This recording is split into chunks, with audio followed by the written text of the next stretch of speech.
Hi everybody, my name is Emma Slater. I am co-owner of Elite Coinage Co. I'm also a dancer on Dancing with the Stars, but that's kind of irrelevant right now because I'm sitting next to someone I'm so honored to be sitting next to, and so I'm going to give you an interview. And I just need to refer to my phone to this because it's a little lengthy. This is Mark Salzberg. Mark Salzberg and his companies over the past 40 years have revolutionized the world of collectibles by providing expert third-party assessments of authenticity and grade. Mark here is chairman of Certified Collectibles Group, which include the largest grading service for coins in the world. That's NGC. Banknotes, PMG, comics, trading cards, magazines, CGC, as well as other companies. And I've had the pleasure of meeting you a few times, Mark. Thank you so much. I'm so grateful to be sitting down with you and talking a little bit about your collectibles, the world, the industry, and your insane expert wealth of knowledge. So thank you. You're welcome. My pleasure. This is my sweet spot, so I love talking about this. I can do it all day. Great. Well, let's get into it. I know a lot of people want to hear from you. So my first question would be, just for somebody who's thinking about this industry and curious to know what it is, what is a collectible?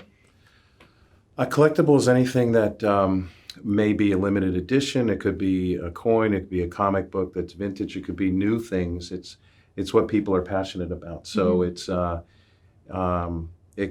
cross-section of anything that excites folks that can be collected on a regular basis, or it could be one-off. And there's a tremendous amount of interest in the collectibles world at the moment. Absolutely. I've seen NFTs, everything, and that's a digital collectible, obviously, right now. But I'm hearing trading cards. I'm hearing more banknotes. I'm seeing coins online. Everything seems to have rolled over into a little bit more mainstream, and we'll talk about that in a second. In the collectibles industry, what are some common examples for collectibles? The most collected item in the world probably right now are silver eagles. They were minted in 1986 to date by the U.S. Mint, and they were originally issued as bullion-related items, bullion coins, 1 ounce. Right. But over the years, people started to look through the tubes. They made 30, 40 million of them a year, and people discovered that they're actually rare and in very high grade. And the U.S. Mint did a great job of promoting those different surfaces, different mint marks. So it's very highly collectible. So, there's what is collectible today is anything that brings back nostalgia. So comic books are super hot because people collected them when they were kids, and now they're attorneys, now they're doctors, and they have the financing and the resources to buy these things. So they're paying for quality, they're paying for authenticity. And that's what we do. We authenticate, we guarantee, we encapsulate, and we've done 62 million items in the last 34 years. Wow. Yeah, and I've never seen anything like it right now. And I think COVID has accelerated everything that's happening. Really? Yeah. It's, people were home. They started looking through, websites that offered vintage coins, comic books, baseball cards, currency. And it's not just a domestic thing, it's a worldwide phenomenon. So these things start running out.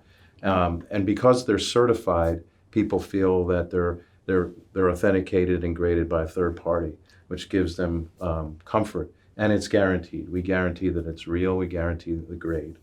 So it's all important. And we've done this across those categories that you mentioned. Do you think that the limited edition factor really helps in people's decision to buy a collectible? Absolutely. Look, if you can buy something that there's a 1 of 1,000 or 1 of 10,000, and there's 100,000 people that want it, there's a couple factors. One is you have it and they don't. The second is that the aftermarket typically helps that item's value. Right. Yeah. This is probably my favorite question, and we've spoken a little bit about this off camera as well, but I'm sure people would love to know, as the man at the top, what do you collect? So I have an addiction. I have an affliction of being a real collector. I started collecting when I was 7 or 8 years old. Oh, and so what was it that you collected? A little girl walked up to me on the street and handed me an Indian Ed penny when I was 7. I came home with it and I showed it to my father. he got me my first coin book, and that was off to the races. That's so Yeah. amazing. I started working at a coin shop when I was 10 or 11. I started buying and selling coins at that age, and I was making more than my teachers in high school when I was Wow. 15. So that really ignited Yeah, you. so coins have been, for me, it was my world, and I wanted to learn everything I could. I became very, I made my bones in the really high-end coins and Right. vintage material. I focused on silver dollars and high-end vintage coins, and for whatever reason, I put away a lot of silver dollars. And I know a lot of people that have the same sort of habit as I do. You know, you think, oh, we have one 1986 or 1886 silver dollar in gem condition. Why do you need more? But I have 30 of them or 40 of them, and it makes no sense. But everyone is unique, and I continue to put them away. I collect ancient coins, but my real passion is I call them sort of freaks of nature, things that really shouldn't exist. Coins, for example, I have an 1863 seated dollar, so it's the middle of the Civil War. Right. They only made 10,000 of them. They were used. This one should have been, abused. They're very large. This one is nearly perfect. So how did that happen? Yeah. Right? So those are the kind of things that I have in my collection, and I've been fortunate enough to see basically everything. I've looked at the national collection. We conserve the national collection. I've looked at literally 10, 20 million coins. So I've seen it all, the greatest of the greatest. And so when I see something that is a freak, really shouldn't exist, that's what I try to put away. So that's what I collect. That's so interesting to me, and also to hear about the how you started. This girl gave you an Indian penny, and that was it for you. You know, I love that. Walking in here as well, you talking about those rare items that shouldn't exist. You have teeth and you have daggers and relics in the hallway here at CGC, and I'm literally going past box by box, just looking at everything, and it's so beautiful to see. Your collection is insane. Yeah, I wanted to be a paleontologist or archaeologist. Oh. So I was interested in those shark teeth that you're looking at. They're millions and millions of years old. But my mom said to me, what do you want to do when you grow up? And I said, I want to be an archaeologist. She said, you can't make any money at that. So I turned to coins. So I thank my mom for getting me involved in focusing me. Thanks, Mark's mom. Did a good job. Yeah, so she actually took me to my first garage sale where I met someone who hired me at the coin shop. Really? Yeah, so it's just been, I'm very passionate about it, and Right. because I'm a collector, the people that I surround myself with at Certified Collectibles Group, we have 100 experts here. Yeah. They all have the same passion. They all have the same DNA. So in a lot of cases, I joke about this with our comic book graders, that they would pay us to work here. They love it so much because they get to hold things that they normally wouldn't ever see. It's true. They smell the book. Yeah. They're fondling the books. It's a different breed. And same in coins. I mean, these guys have built a life around this, and so we really respect the product. I really respect the collectible and the artifact. So everything we get into, we duplicate that model. And speaking of comic books, you mentioned to me that you also get a lot of the creators of these comic books come here and sign and make appearances and add even more value to your encapsulation and your certification by signing these copies, which of course makes them even more rare, right? Right. So the creators, who would have thought the creators would be, more valuable than the comic book? But they should. These are artists. These are, tremendous talents. And so we started this, what's called a private signing. And this was pre-COVID. We didn't know this was going to happen, Right. obviously. But we had Todd McFarlane, we call him the godfather of this program. Godfather. Toddfather. Yeah. So he suggested, instead of going to these Comic-Cons where there's 200,000 people, and he's sitting signing 2,000, signatures a day, he said, why don't I come to Sarasota? You have, hundreds of thousands of people in your collector society. They can send the books to you. I'll sit there and we'll sign. And we thought we'd get 3,500 books, and we got 13,500. Wow, that is insane. Yeah. So what it's done is unlock the value of the creator. Mm-hmm. And we had Stan Lee sign for us prior. We have we have a whole stable of people now. And so this year we'll have 100 different signers. We just had the creator of Teenage Ninja Turtles here. I heard about that. I'm so jealous. Yeah, I had an experience with a guy out front. We're wearing a mask, and he's interested in ancient coins and other artifacts. So I brought out a bar of gold and a gold note and an ancient coin and a U.S. coin, and I'm sitting talking to him, and I said, "I'm sorry, who are you?" And because he's wearing his mask, and I'm not a comic guy, and he goes, "You may have heard of something I created 50 years ago called the X-Men."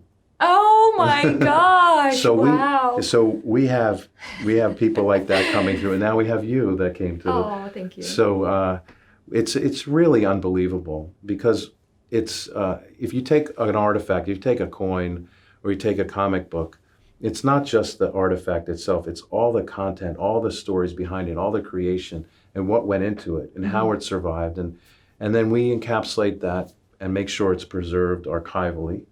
We have a registry, so you can put your collection online and compete with other collectors. Wow, I love that. Yeah, we have probably 50,000 people involved in that, and billions of dollars in collectibles that are online. We have a population report, so you know all the time how your specimen compares to something else, if it's the finest known. Price guides. So we have this ecosystem. So people are very comfortable with it, and it's created a lot of just a tremendous demand. That's fascinating. Yeah. I mean, gosh, what you've created you just expand from sector to sector. It's phenomenal, absolutely phenomenal. You obviously get the most insane amount of volume of coins and banknotes and collectibles, comics, trading cards. Do all coins, for instance, do they all grade the same? And how do they, or do they not? Well, no. I would separate it between vintage and modern. So let's call modern post-1950, and prior to that, we'll call it vintage. So the manufacturing process of vintage coins obviously is not as high-tech as it is today. Right.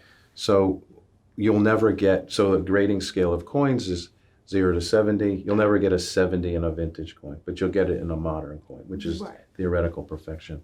So within the vintage, there's people who are specialists, so silver dollars and gold coins and copper coins and early American coins. And then in modern, you don't really need as much specialty. Right. So we kind of separate it out there.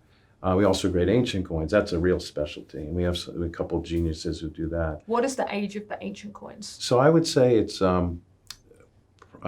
maybe 1000 AD to 550 BC. Amazing. And so when you're grading coins, because I know you actually continue I still to grade. yeah. Why do you continue to grade when you have so much that you're doing? I know you've got a lot on your plate. Well, I'm a specialist in high end, and so I enjoy it, and it requires my skills to look at these very high end things. But our world department, our world grading we're the #1 grading service in the world, and I help out in that. I don't necessarily know what I'm looking at, but I know how to grade it. Right. So I like it. Bottom line is it's an indulgent. You still love it. Yeah, I still love it, and I like teaching. So we have an environment where if something comes in, I make sure it's really high end or it's really rare, and we're fortunate to get these collections all the time. I'm showing it around and talking about it. Of course, that's exciting. I bet there's a big buzz around the company when something like new and exciting comes in. Yeah. So when you're grading these coins, what characteristics are you looking for, and how is value added to the coin by grading? So we're looking for originality, because in any collectible there's a dark element. Some of these folks will try to get past us something that's altered, maybe an added mint mark, rim file, a scratch, a hidden scratch. So it's our job to make sure it's real, make sure that it's the grade is accurate, and that that grading is sort of a language that we're communicating. So if we grade it, let's call it extra fine 45, your thought of buying that coin, you're not going to be surprised that it has like a big X in it, or that it's, you know, that the color's messed up. So we have to prepare, we have to anticipate all that and look for it all. So it's a lot of work. Counterfeits are an issue, especially Chinese counterfeits. Right. So we use all kinds of technology.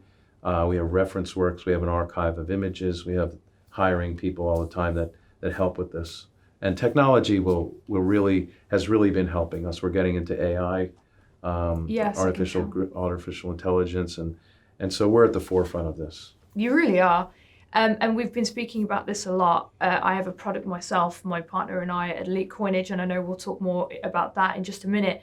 But when we got our products through encapsulated in your encapsulation, in your holder, it just looks so smart. So I want to ask you, why is it so fundamental for people to have their collectibles authenticated and certified?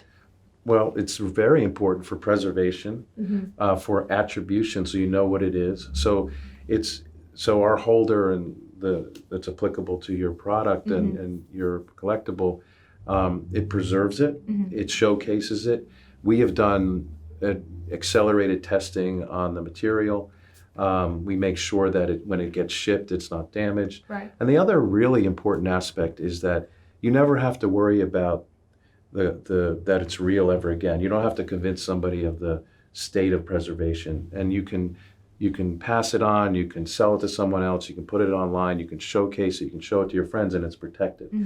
So that's fundamental, and we as collectors make sure that that product or that artifact is always foremost. Because if it's deteriorating, look, you're paying for that, you're paying good money to make sure it's protected, and that's so important. Right. They want the Mark Salzberg seal of approval.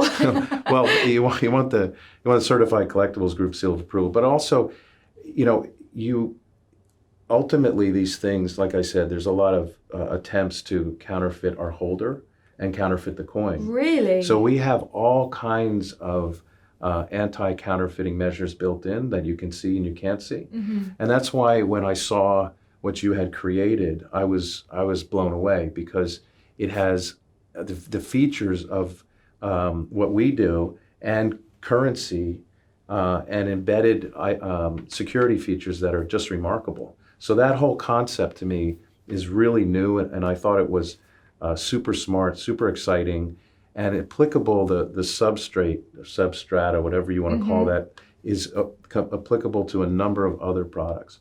And just like our comic book signature series, it unlocks the value of the creator, the dancers, the actors, the actresses.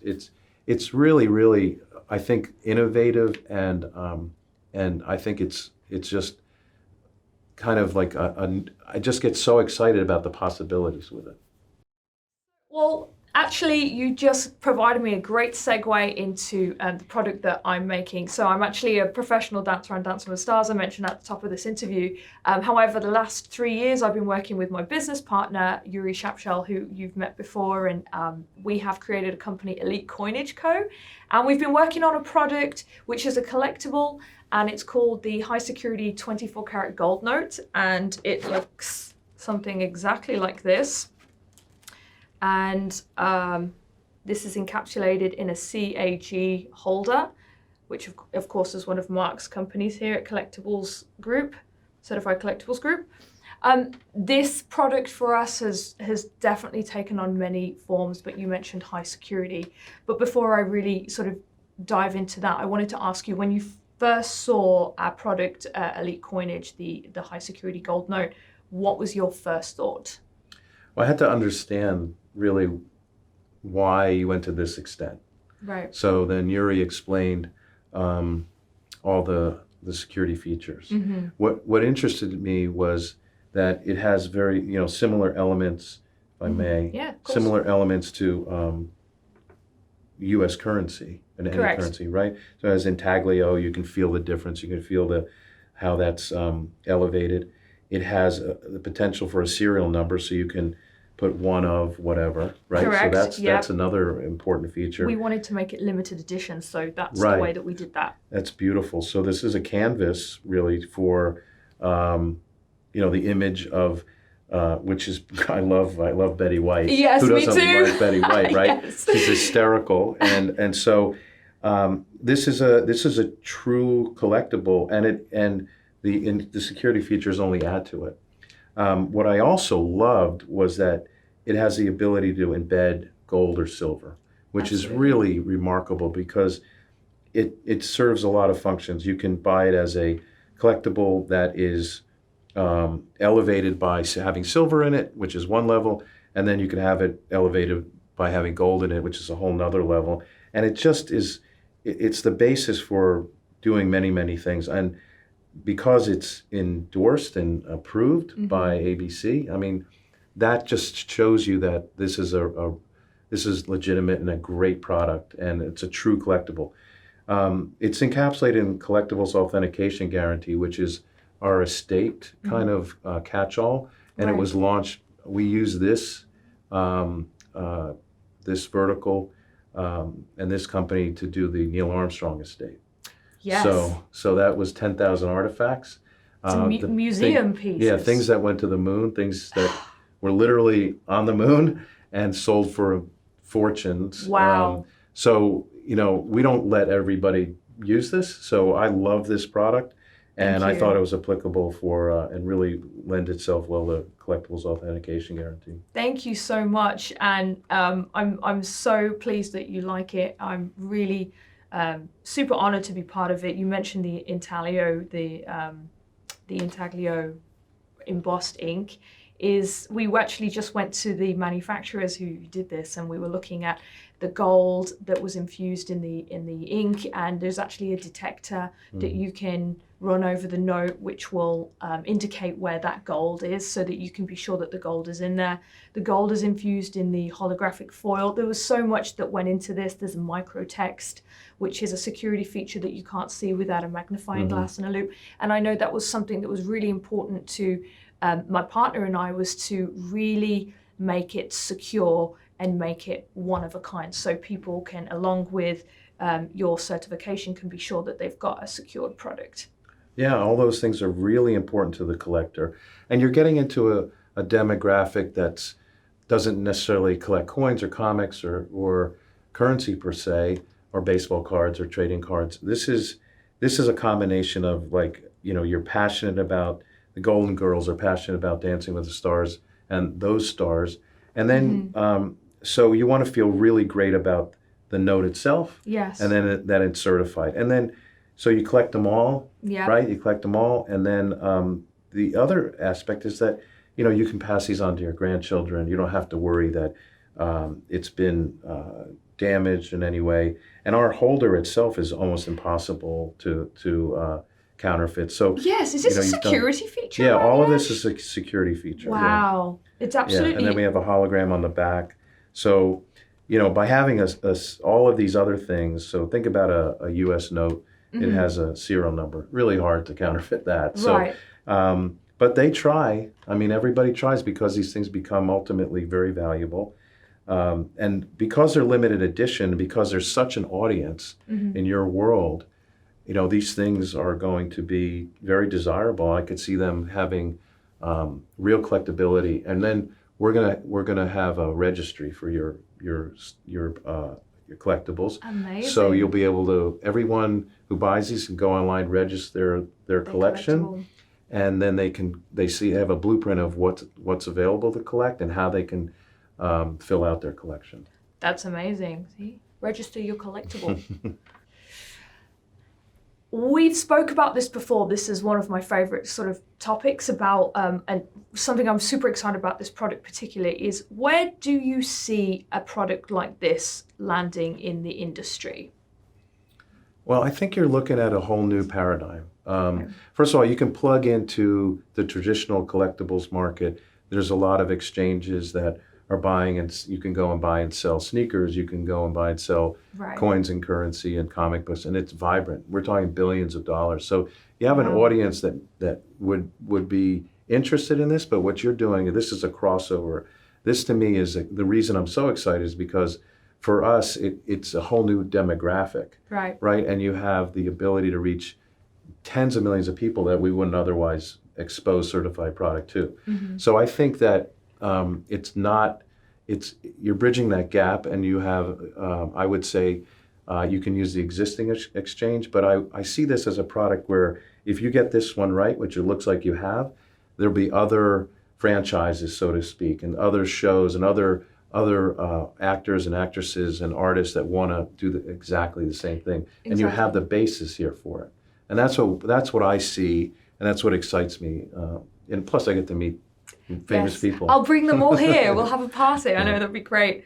I 100% agree with you. I see the graphics placeholder right here in the middle. I see that being able to allocate that for different brands, work with different franchises, TV networks. I would love to. I see this in such a different way, and your knowledge and sort of advice when we've shown this to you in the past has been so helpful. It's really put my partner and I on a different trajectory, and we're really, really excited about that exact thing as well. So we went to Veritrace just now, and oh my gosh, the machines were absolutely massive. Seeing how this is made has been such an incredible experience. We've been speaking about technologically fingerprinting, which is something that it has been a strong factor in putting this together. My partner Yuri and I at Elite Coinage, we wanted to make this product so secure so that we were able to house more licensed IP in there. And one of the things that we did was each individual note has its own technological fingerprint. And in that we have invisible fibers in the substrate itself. So if you were to hold this up to a black light, you would see individual fibers in there, in the substrate, built into the paper, and they actually glow. And these are completely random, so no two notes are the same. If you, and which we will be doing, will have this data online, you will be able to verify and certify that this note cannot be replicated because of those random fibers. That's definitely one of them. We also have unique serial number. The substrate is anti-counterfeit, it's tamper-proof. It's actually been treated, so chemicals and bleaches and other things like that will show up, it will discolor. And actually going to the manufacturing facility recently, if it is treated for something like bleach or treated for something else, we can actually find out through the discoloration what it's been treated for. One of the other really great things about the substrate is that when you hold this up to a light, there is a watermark in there, which I know that we've shown to you before. And then the holographic foil note here, we've aligned this in such a way that each note is completely unique, it's completely different, it can't be counterfeit. So when we have that data online and you can certify that this note is the exact same note, it's going to be one of a kind. You know, each note is its own thing. Invisible ink, so we have invisible ink on the backside here. Probably shouldn't have said it like that. But again, with the UV light, a invisible ink hidden feature will appear right here. In this case with the Golden Girls, it's actually a shoe, a slipper, which is very cute because it's relevant to the actual license IP. But that and some of the other features, like you mentioned, the gold or the silver, in this case it's 24 karat gold, embedded into these security features, was something we were really, really excited about, and hopefully that'll set us apart. Well, I know some folks at the Bureau of Printing and Engraving, and I'll introduce them to you so they can improve their product. Oh my gosh! Current U.S. currency, because I can assure you our U.S. currency does not have the equivalent features that yours does. Well, thank you. We were secretly wanting to beat that, you know, so thank you so much. We won't say it too loud.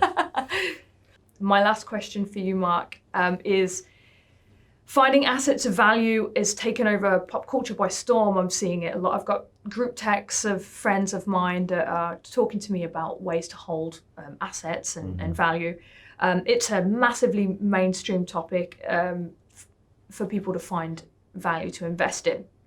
With the rise of NFTs and cryptocurrency and the huge upward rise in the collectibles industry, which we were talking about recently, What do you advise new investors to keep an eye out right now? Is there any advice for those new collectors? Well, in general, I see a mega trend developing of the folks who are dealing or buying and selling or retail on like Robinhood, for example, and these NFTs that are so topical are just another indicator of what's coming. Right. So it's a group of people that now feel very comfortable buying collectibles as an asset. They were an emerging asset, but COVID and other factors, printing all over the world, currency being sloshed all over the world, is chasing collectibles. Right. And the reason that we're blowing up here at Certified Collectibles Group, we do 25,000 items a day now. Wow. And we have so much demand that's only going higher. And the reason is because people feel comfortable with certified products. They feel comfortable with collectibles as an asset now. So because of all the tools I mentioned with the population reports, the registry, and all the online tools that we have and the history behind it, people are like, well, maybe I'll take a portion of my investing dollars and I'll put them towards collectibles. And of course, baseball cards are super hot, and I don't know of a collectibles area that isn't. But I would urge people. My advice would be, get educated. We have so many tools online that you can become educated, and find a dealer that can help you. And really do your homework and buy things that are really certified and protected, and think long term.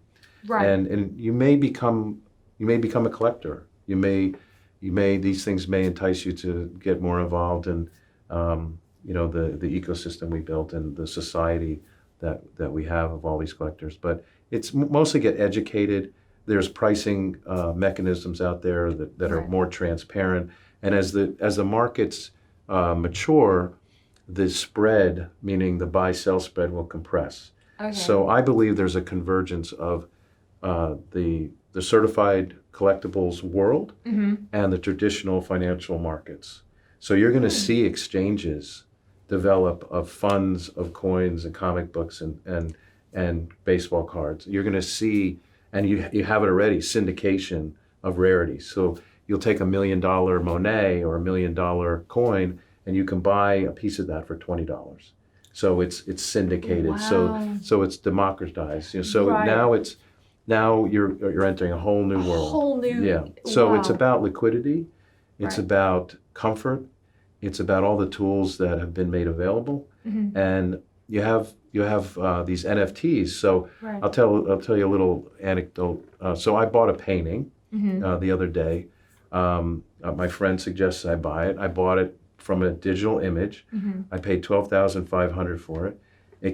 There was an NFT, a non-fungible token, that was also sold at the same time. With it, okay. But I didn't get that. So that token now is selling for more than the painting. No! Right. So everybody has the same reaction.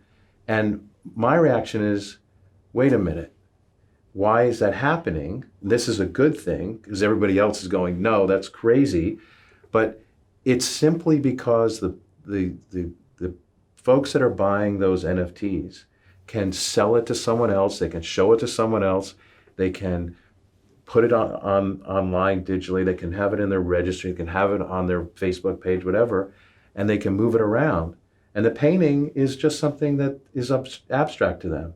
So they look at it as, they can monetize this. They can have liquidity with it. So who am I to tell them they're wrong? Well, I've never thought of it that way at all. Because to me, I would try to process the NFT world and why this has suddenly become an absolute new craze. I'm thinking, is it bragging rights? Is it just, sole ownership of something that, that somebody else wants? Like I'm trying to figure out where I land with that and what it means to me. But that is such an interesting story. You have the actual art piece though. Yeah, I do. It's great. It's in my warehouse. I would love to, yeah. The other thing is that I've been wondering about Bitcoin for a long time. Yes. This whole blockchain. Yes. And how it's going to affect our world, right? Right. And this morning, for whatever reason, it just hit me, is that, you know, these NFTs are selling for Bitcoin or Ethereum, Yes, right? yes. So now you have Christie's taking it when people are bidding. You have Sotheby's taking it, right? So Wow. now I think the door is open, and we should be taking it, right? If I'm going to take grading fees, why shouldn't I take Bitcoin? If it's Right. acceptable and it's becoming a normal exchange of currency, let's do it. And so 100%. now that's another way that you get into the demographic that we would love to be involved in. So if that's how they want to exchange currency, they want to do transactions, then who am I to say we shouldn't be doing it that way? So you see a way for Certified Collectibles Group to start introducing Bitcoin and accepting that as a way of payment. Yeah, but it also is getting into your world and my world. So Right. this is why that kind of bridges that gap, and I love it. There's just this wave coming, and we should look at it as a positive, and that's just how people want to transact. Wow. And it's emotional too. So the last thing I will say is that you spoke about collecting being emotional and people collecting because they love something. Is that something that you would suggest to people? Yeah, exactly. I mean, that's the other thing about our world. So I said there's going to be a convergence between our world and the traditional investment world. The one aspect that people need to understand, and you just hit on it, is that there's emotion there, right? So if they have that note and it's signed by you and they were at your event, they're not going to sell that on eBay. They're going to keep it. They're going to feel attached to it. They're going to feel attached to it because Right. it's an event. And they might go to the next event you do, right? And have it done there. And we could actually change the label to match the event you're at. Oh, that's wonderful. So all of these different things. So you could keep signing, right? Or you could have your Betty White sign. Right, well, Yes. hopefully, I would do that. Yes, so that's totally. something I would give to my grandchildren. Absolutely. Betty White, and I'd show her I show the SNL clips, on Right. YouTube. So Well, we've got I'm Just a Bill here as well, and of course the original creator is actually in touch with us and has been involved with the creation of this. So is that something that would add value? Is to have his signature there as the creator? Absolutely. Look, we're doing the signature series with comic books. There's no reason why we can't do it with baseball cards Right. and football cards and have that running back sign. Right. And it's just as important for the creator of this. It's just as important. And there's a demographic that wants that. There's a bunch of folks that like, wow, I'd love to have that. Emotional. It's just like the comic book that this attorney buys for $1 million that he played with when he was a kid. Now he can afford the very best. And who am I to say he shouldn't be buying that? Absolutely. And the world that we're in now is so interesting because we have so much tailwind that people are finally understanding that you can unlock value, not the artifact itself, but also the story behind it. And that's what you're doing with this. And you're doing it on a canvas that's unlike anything I've ever seen. So congratulations. Thank you so much. Thank you. And I think that's pretty much everything. So thank you so much for talking to me. I absolutely love every time that we get a chance to speak because I could just sit and talk to you for thank hours. you. Yeah. But I won't do that to you. Okay. My pleasure. Thank you. You're welcome.